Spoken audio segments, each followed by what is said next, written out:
Hi guys, welcome back to my channel. Today I'm going to be talking about studying abroad and talk about the tips and tricks to make it happen, because for me it was a very long process just to even get into the kick of things. So these are my top tips and tricks to make it happen, things along the way, stuff like that. So I left to study abroad just yesterday, a year ago from yesterday. And I've been thinking about it, looking back on my pictures, and I thought, why not do a video about it? Because I remember when I was looking at doing it, I was looking up so many different videos, so I want to be able to help you guys start that process. So a year ago I left for Oaxaca, Mexico, and I only did a winter study abroad, so I was only there for a month, but it was literally the most life-changing month of my whole life, and if I could do it again, I totally would. I had thought about studying abroad since I was a freshman in college, but each year I seemed to put it off because, one, there was just so many work and just for stupid reasons, like my friends were graduating soon and I wanted to be there for them with them for their last semester. Don't push it off. That's the worst mistake I ever made. I wish I would have studied abroad sooner, but I'm glad I did. I only got to study abroad the break before the semester, before I graduated. So the last possible second is when I did it. So make sure you get it in. But for me at the time, it seemed like such a big goal. It was so far away from me to achieve. There was a lot of factors, and first off, I have never been out of the country. So I had to go get my passport. So I learned a lot with that. I learned what a money order is. I had no clue what that was before I got there. They're like, do you have your money order? I'm like, what's that? I still don't really know what it is. But my first tip is, one, get your passport. So when you go to get your passport, first you go to their website and you can get all the papers to fill out for your passport. I think you have to have 2 forms of identification. One's like your birth certificate and the other is like your ID, your driver's license. You also have to go get a passport photo. Not everywhere does it anymore. I believe I went to CVS and they did it, and apparently there's these weird rules, like you can't show your teeth. I had planned my passport picture out before I even got there, and I had it all ready, and they're like, oh, you can't show your teeth, oh, and you have to show your ears. So it was like not really cute. Alright, my second tip to do ahead of time, even when you're just thinking about it in the back of your head, start saving up ahead of time. So you can find pretty good programs. Like mine was super cheap when I went to Mexico too. It was only a month, and 3, it was through the art program at my school, so it was a little bit cheaper because I think we got like some money to fund the trip from the art department. Start saving up, make sure you have enough so you're not frantic before you're about to leave and stuff, and so that when the time comes and you find the perfect program, that you're ready. And while you're saving money up, start looking at different programs, start talking to different people, because some people might know of programs that you don't know. So I was only looking online and stuff, so I didn't even think to look at like my college's study abroad programs, because it didn't seem like they had many. But they had a lot for the winter semester, and I was an art student, and they had like this perfect one, only a month long. It was affordable for me. I was gonna be able to graduate on time with it, but that came to me through another person. So make sure to tell people that you're looking to study abroad, and they might be able to help you. They might be able to help you find the right program. Once you find a couple of programs you like, start listing like the pros, the cons, try and figure out which one is best for you. Limit it down to like probably like 3. Then you can start writing to whoever is running it. I don't know much about going through online study abroad, like, because I had meetings at my university where I talked to my professor about it and stuff. So, but what I would do if I was looking at those online programs is I would start emailing the people in charge of it and then start applying for it. Alright, so once you have found the programs you're interested in, here's the next big step. Talking to your parents.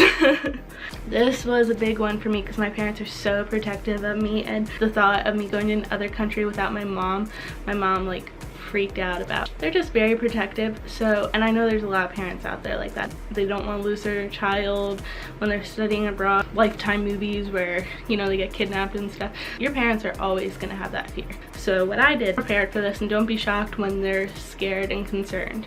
So what I did is I started gathering facts about where I was studying abroad, show them where I'm staying, show them that safe, get them in contact with my professor that I had there, and literally they texted every day on our trip. Like, and there was group messages, she was liking all photos on Facebook, she even paid for abroad data. so that she could track me everywhere I went. So do whatever you need to do to make your parents feel safe. Get them the information they're looking for and tell them why this matters to you and tell them why it's important to you. If you come presented with all the facts to them, they'll be more understanding. If you just say, oh, I'm going to study abroad in Mexico. My mom's like, Mexico? No. Get all the facts ahead of time. All right, once you got the go with your parents, it's time to apply and cross your fingers. And then one day you get the email, yay, you're accepted. Once you're accepted, now it's time to get ready for the trip. So what I first did, I started talking to people that were going on the trip too, and they also had like a study abroad day. So I went there and saw what other people did the years before. I was going for printmaking in Oaxaca, so I got to see all the prints they made and stuff. I was getting really excited. Google Earth, and I like looked up the street where we'd be staying, and I kind of just like walked down the street through like the little virtual Google Earth and saw where we'd be staying and saw a bunch of cool things. And the next thing to do is just get excited. Start planning what you want to do while you're down there. Sometimes you have organized activities and stuff like that, but you know, sometimes they ask for things that you want to do, so you be like, I want to do this, this, this. Make sure you get as much out of it as you possibly can. You also want to start researching the place and everything you'll need. So like I was in Mexico, obviously you don't drink the water there, so I had to prepare myself for that, like how do you brush your teeth and stuff like that. I found out that they have like filtered water in the hostel we were at, so I would just fill it up every day and then I brush my teeth with that water. I tried to pack small but a variety of clothes because like it still got cold at night and stuff, so I packed like one pair of jeans and a lot of shorter sleeves and stuff like that. Just find all the supplies you'll need for the place you're in. Depending on where it is, it might be unique, so it's good to research and look up other videos of different places and stuff like that for wherever you'll be staying. When you're packing, make sure you have extra room for souvenirs to bring home, because I mean, it's a place you've never been before. You shouldn't overpack, so make sure there's enough room for you to bring souvenirs home. I think I actually even bought an extra bag when I was down there and just checked it. Make sure to pack small to your room. I'm gonna make a video eventually of how I pack my bag too, so that'll be a video I make whenever I leave on my next trip probably. The number one thing I want to stress when you're there, memories are more valuable than souvenirs. Like if you have the option to go on a day trip or to buy a fancy souvenir that you found down there, go on the day trip. It's so much more worth it. You'll remember it. Take lots of photos. I have so many photos from my study abroad. I love looking back on them. I was looking back on them yesterday, and just all the memories I have down there are so precious, and I can't wait to go back one day. So make as many memories as possible. Do day trips.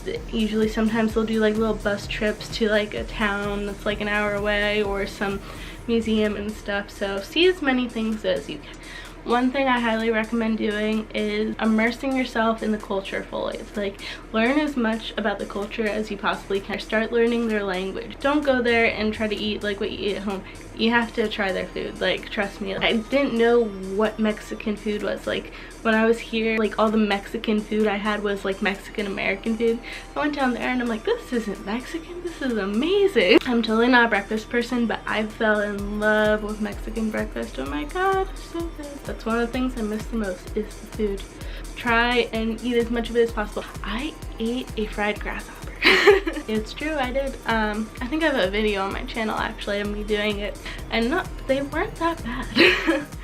So highly recommend trying the little weird things that they have there. I think that was the weirdest one that they had down there, but highly recommend trying it because most of the time it's actually pretty good, even if it seems weird. Another thing to do, make sure you do while you're studying abroad, is to budget out your travel. It was super easy for me in Mexico because I didn't realize how cheap everything was down. Depending where you're studying, it can be different, so make sure to budget it out. Basically what I would do is I went by week, said like I forget even what the pesos were that I would have, but I'd have this much this week, and then I'd divide that and save like some more for like the bigger days where we were out and about, and less for the other days. Just make sure to budget out. That leads me to another thing. Make sure to be safe. You are in a foreign country. You don't know these people. You don't know a lot of their customs. Make sure to be safe. One thing I was so freaked out when this happened. I lost my card when I was down.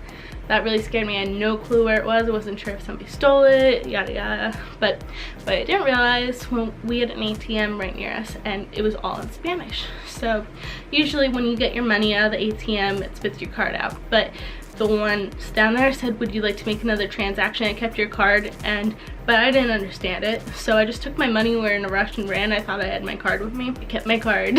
So it was easy to get back though. I wasn't thinking through. That is my be very aware of your surroundings basically. And my last tip is to have the time of your life, meet people, try new things, go different places, and just live it up, because most people only get to study abroad once. So make sure you get everything crossed off your list. Just live it up and make the most of it. I hope this video was helpful for you. I had an amazing time studying abroad, and I want to make sure I can help you guys have the same great experience that I did. If you guys have any other questions that I didn't cover, please comment below and ask me them, and I'll do my best to answer them. Also, if you like this video, please make sure to like and subscribe, and I'm gonna try and keep on making more videos like this. So thanks again. Have a great day, guys.